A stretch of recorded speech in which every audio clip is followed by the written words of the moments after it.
லூக்கா எழுதின சுவிசேஷம் 15ஆம் அதிகாரம். சகல ஆயக்காரரும் பாவிகளும் அவருடைய வசனங்களை கேட்கும்படி அவரிடத்தில் வந்து சேர்ந்தார்கள். அப்பொழுது பரிசேயரும் வேத பாரகரும் முறுமுறுத்து, இவர் பாவிகளை ஏற்றுக்கொண்டு அவர்களோடே சாப்பிடுகிறார் என்றார்கள்.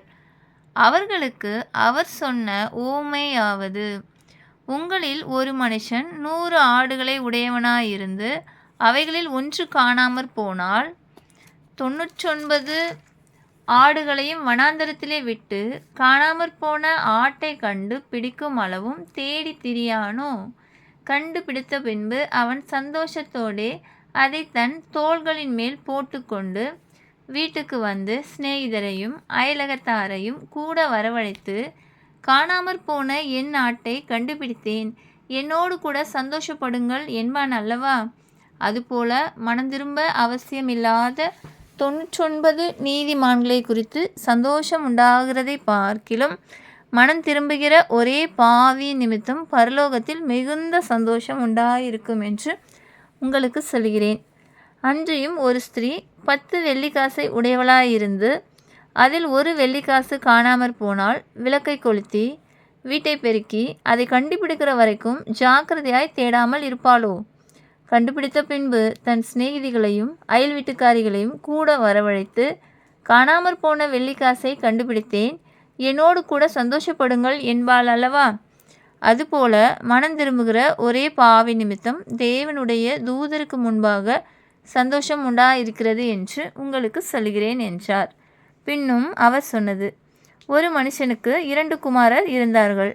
அவர்களில் இளையவன் தகப்பனை நோக்கி, தகப்பனே, ஆஸ்தியில் எனக்கு வரும் பங்கை எனக்கு தர வேண்டும் என்றான். அந்தபடி அவன் அவர்களுக்கு தன் ஆஸ்தியை பங்கிட்டு கொடுத்தான். சில நாளைக்கு பின்பு இளைய மகன் எல்லாவற்றையும் சேர்த்து கொண்டு தூர தேசத்துக்கு புறப்பட்டு போய் அங்கே துன்மார்க்கமாய் ஜீவனம் பண்ணி தன் ஆஸ்தியை அழித்து போட்டான். எல்லாவற்றையும் அவன் செலவழித்த பின்பு அந்த தேசத்திலே கொடிய பஞ்சம் உண்டாயிற்று. அப்பொழுது அவன் குறைவுபடத் தொடங்கி அந்த தேசத்து குடிகளின் ஒருவனிடத்தில் போய் ஒட்டி கொண்டான். அந்த குடியானவன் அவனை தன் வயல்களில் பன்றிகளை மேய்க்கும்படி அனுப்பினான். அப்பொழுது பன்றிகள் தின்கிற தவிட்டினாலே தன் வயிற்றை நிரப்ப ஆசையாயிருந்தான். ஒருவரும் அதை அவனுக்கு கொடுக்கவில்லை. அவனுக்கு புத்தி தெளிந்தபோது அவன், என் தகப்பனுடைய கூலிக்காரர் எத்தனையோ பேருக்கு பூர்த்தியான சாப்பாடு இருக்கிறது, நானோ பசியினால் சாகிறேன்.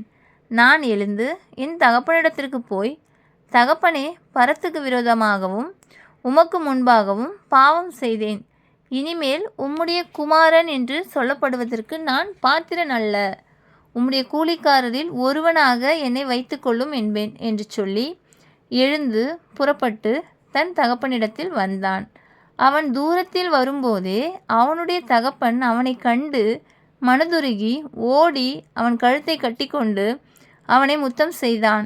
குமாரன் தகப்பனை நோக்கி, தகப்பனே, பரத்துக்கு விரோதமாகவும் உமக்கு முன்பாகவும் பாவம் செய்தேன். இனிமேல் உம்முடைய குமாரன் என்று சொல்லப்படுவதற்கு நான் பாத்திரன் அல்ல என்று சொன்னான். அப்பொழுது தகப்பன் தன் ஊழியக்காரரை நோக்கி, நீங்கள் உயர்ந்த வஸ்திரத்தை கொண்டு வந்து இவனுக்கு உடுத்தி இவன் கைக்கு மோதிரத்தையும் கால்களுக்கு பாதரட்சைகளையும் போடுங்கள். கொழுத்த கன்றை கொண்டு வந்து அடியுங்கள், நாம் புசித்து சந்தோஷமாய் இருப்போம். என் குமாரனாகிய இவன் மரித்தான், திரும்பவும் உயிர்த்தான், காணாமற் போனான், திரும்பவும் காணப்பட்டான் என்றான்.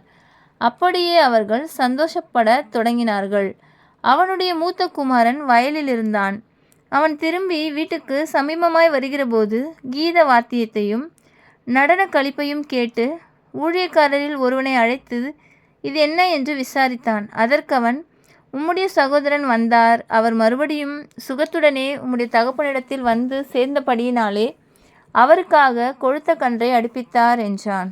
அப்பொழுது அவன் கோபம் அடைந்து உள்ளே போக மனதில்லாதிருந்தான். தகப்பனோ வெளியே வந்து அவனை வருந்தி அழைத்தான். அவன் தகப்பனுக்கு பிரதியுத்தரமாக, இதோ, இத்தனை வருஷ காலமாய் நான் உமக்கு ஊழியம் செய்து ஒரு காலும் உம்முடைய கற்பனையை மீறாதிருந்தும் என் சிநேகிதரோடே நான் சந்தோஷமாயிருக்கும்படி நீர் ஒரு காலும் எனக்கு ஒரு ஆட்டுக்குட்டியாவது அடிக்கவில்லை. வேசிகளிடத்தில் உம்முடைய ஆஸ்தியை அழித்து போட்ட உம்முடைய குமாரனாகிய இவன் வந்தவுடனே கொழுத்த கன்றை இவனுக்காக அடிப்பித்தீரே என்றான். அதற்கு தகப்பன், மகனே, நீ எப்போதும் என்னோடு இருக்கிறாய். எனக்குள்ளதெல்லாம் உன்னுடையதாய் இருக்கிறது. உன் சகோதரனாகிய இவனோ மரித்தான், திரும்பவும் உயிர்த்தான், காணாமற் போனான், திரும்பவும் காணப்பட்டான். ஆனபடியினாலே நாம் சந்தோஷப்பட்டு மகிழ்ச்சியாய் இருக்க வேண்டுமே என்று சொன்னான் என்றார். ஆமென்.